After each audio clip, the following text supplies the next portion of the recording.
Next, we have with us a very important guest on the show. Rimjim, thank you so much for joining us. Let me just tell a little bit to our audiences about the walk, the march that is planned for later tonight. I'll tell them about that, then we'll come to you to ask you questions about it. So, as you can see already, that is Rimjim Sinha. The walk that we're talking about, it's going to be taking place on the eve of independence tonight itself. It's going to have women from all walks of life across West Bengal, hopefully, coming together ahead of 78th Independence Day. You have political leaders, celebrities who will also say they'll join, but really this is to keep the focus on women across West Bengal, saying that they want to reclaim the streets and make it safe for themselves. Let's just go over to Rimjim to understand more. Rimjim, just tell us first, the horrific incident that took place a few days ago, and everything we've seen since, the outpouring of action we've seen from young activists like you across the entire state. Tell us first the kind of response you're getting, the turnout you're expecting tonight at night for this walk, this march. So right after the incident took place here, the principal of the said medical college had given a comment that the woman who has become a victim to the incident shouldn't have been present there at night in the seminar room. The person who has become a victim of this incident was an on-call lady doctor who was in the seminar room to have her share of rest because there are no secured restrooms for women in medical college. If I take that for one example. So it was not like she was there out of frivolous idea. She was there to do her duty. She was there to do her occupation. She was there for her profession. So it was the duty of the infrastructure of the people in charge to provide her a secure restroom where she could have taken the night's rest.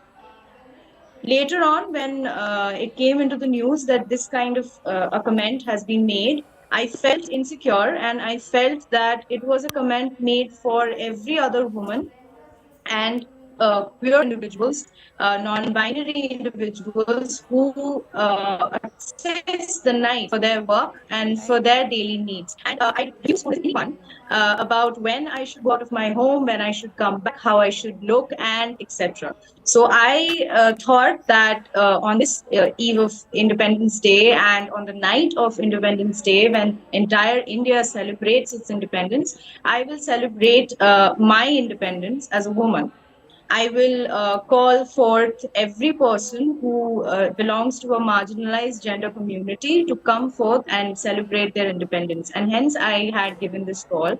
And now it has reached far and beyond, and I'm very overwhelmed with the entire response. I am seeing women coming out of their homes, and even if they cannot stay for the entire night, they're taking a decision to stay for 2 hours in the night or even 3 hours in the night, and they're making their own decisions and asking people in their own locality, every woman to come out. People who have never really taken any stand up front in the public are now in the public and they want to celebrate their independence in their own way.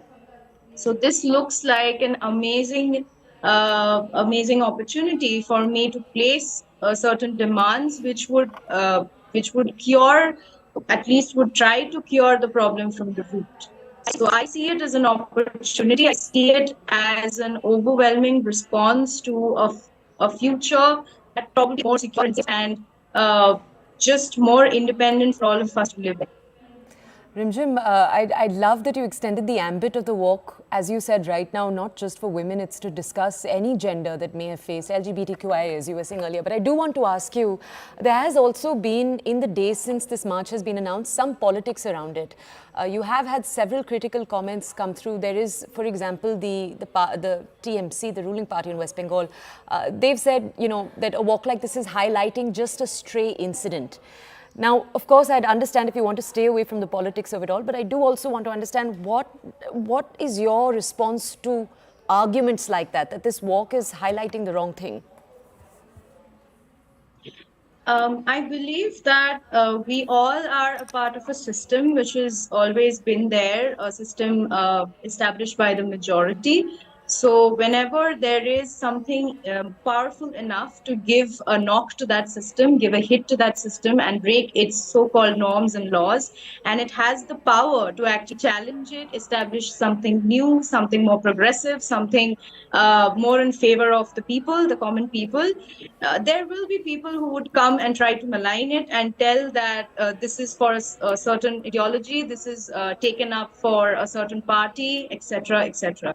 I have what my stand is that I want every person who has belonged to a marginalized community to have their own stand, to live an independent life where they do not have to be subjected to oppression every single day and have to fear what would happen to them if they go out of their homes or even at their homes itself.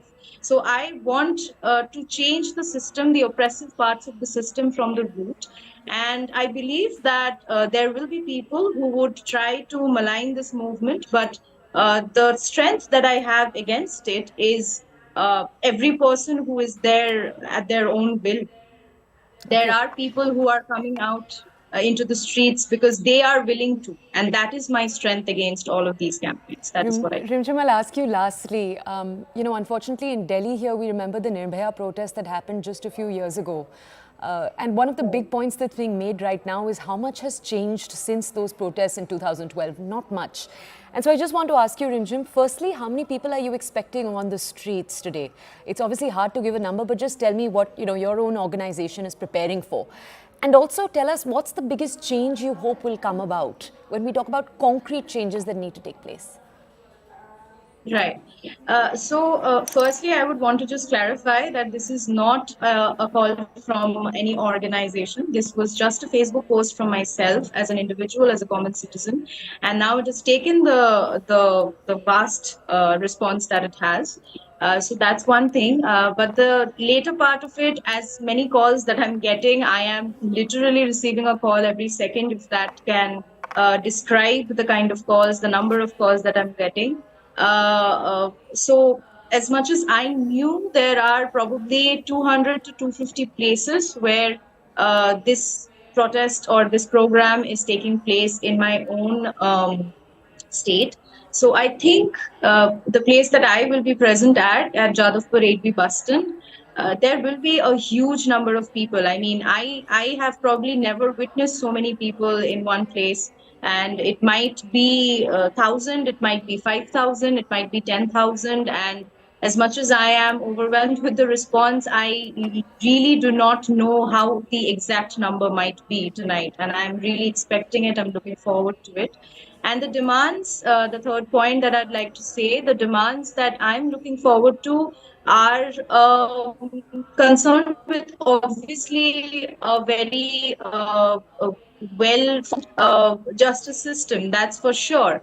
But along with it, I would want school curriculums to have gender equality as a topic right from the beginning. Topics in the syllabus where taboos regarding gender, regarding everything that actually keeps the system ongoing and the oppression ongoing, all of that should be talked about right from the school so that students come up knowing what is happening in the society and what kind of stands they should take to ensure that everyone gets to have the share of the resources that we have.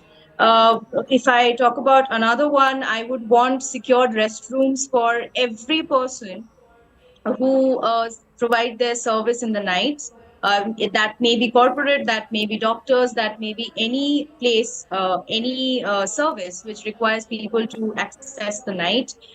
There should be secured transport services, public transport services for women and for the marginalized gender communities, where they would not face harassment, they would not face fear every time they travel to the places that they require to. If something else can be said, there should be creches in every workplace, which includes women especially and every marginalized gender community, because that will ensure better performance, better concentration, and every mother who wants to have a professional life will not always be forced to think how my child is and I should be there for the child, so I should let go of every other opportunity that comes my way. So these might be four of the many constructive criticisms that I have and constructive demands that I'd like other people to also raise. I would want every single place which is participating to form their own form of constructive demands, own Okay. form of